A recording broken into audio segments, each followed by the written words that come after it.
Ang mga tao sa Marawi ay tinatawag na Maranao at nagsasalita ng sarili ng lengguwahe o Maranao language.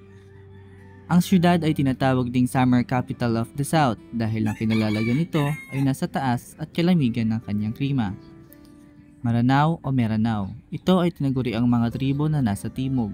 Ang kahulugan ng Maranao ay People of the Lake o mga tao sa ragat. Kilala sila ng rehiyon ng mga Muslim sa isla ng Mindanao. Ang Maranao ay parte ng mas malawak na katutubong grupo ng mga Moro.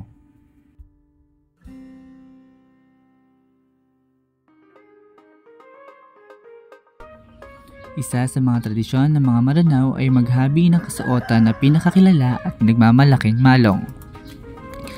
Ang malong ay ang tradisyong kasuotan ng mga Maranao. Ito ay malalaki ang sukat at ang tela nito ay makukulay na hinabi at pinagtagpi-tagpi ng kinagaoliang sinusuot nila pambalot sa kanilang katawan. Ito ay malaki, makulay na tela na isinusuot sa pamamagitan ng pagtatapis sa katawan. Isinusuot ito ng kababaihan sa pamamagitan ng pagtatapis sa baywang na ang tupi nito ay nakalaylay at isinasampay sa balikat o braso.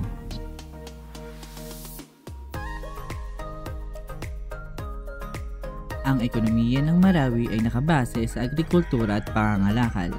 Karamihan sa mga Maranao ay malaki ang alam nila sa agrikultura.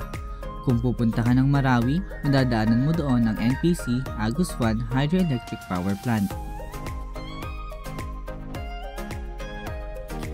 Ang mga Maranao ay nakatira malapit sa lawa ng Lanao na dito din hinango ang kanilang pangalan. Kaya naman, ang karaniwang pamumuhay nila dito ay pangingisda at pagsasaka. Magaling din sila sa pagdidisenyo ng mga damit, banig at sa kanilang mga kagamitang tanso. Bawat relihiyon ay may kanya-kanyang ipinagbabawal katulad rin ng mga Maranao. Una sa mga pinagbabawal ay ang pag-inom ng alak. Pangalawa, ang pagbabawal sa pagkain ng baboy. Pinagbabawal din ang pagkain ng karne na mayroong mga pangil. Pang-apat, pinagbabawal sa mga babaeng Muslim ang pagsusuot ng maiksi at masisikip na damit. Pang-lima, pinagbabawal din ang pagkakaroon ng nobya o nobyo na hindi legal sa kanilang mga magulang o hindi alam ng mga magulang. Sunod ay pinagbabawal din sa mga lalaki ang pagsusuot ng mga ibang kagamitan ng mga babae. Halimbawa na lamang nito ay ang mga ginto, seda at pilak dahil ito ay para lamang sa mga kababaihan. Pinagbabawal ang pagkakain hindi kinatay halimbawa ng mga karne na ang ginamit sa proseso ay makina. At ang mga hayop na hindi Muslim kundi Kristiyano o Hudyo na nagkatay ay pinagbabawal din kainin ng mga Muslim o Maranao. Isa sa mga tradisyon na sayaw ng mga taga Maranao ay ang singkil. Ang singkil ay isang sikat na sayaw ng mga taga Maranao na ginaganap sa panahon ng pagdiriwang at iba pang mga kasiyahan at kapistahan. Babaeng mananayaw ang sentro ng sayaw na ito at sinasabing ito ay isang maharlikang sayaw ng mga Muslim o ng mga dugong bughaw.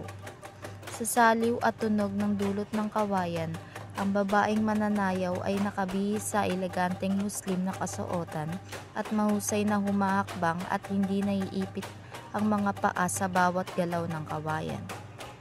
Listo sa bawat kilos at sayaw na nagsisimula sa mabagal na tempo hanggang pabilis ng pabilis ang indak habang may hawak na panyo o pamaypay.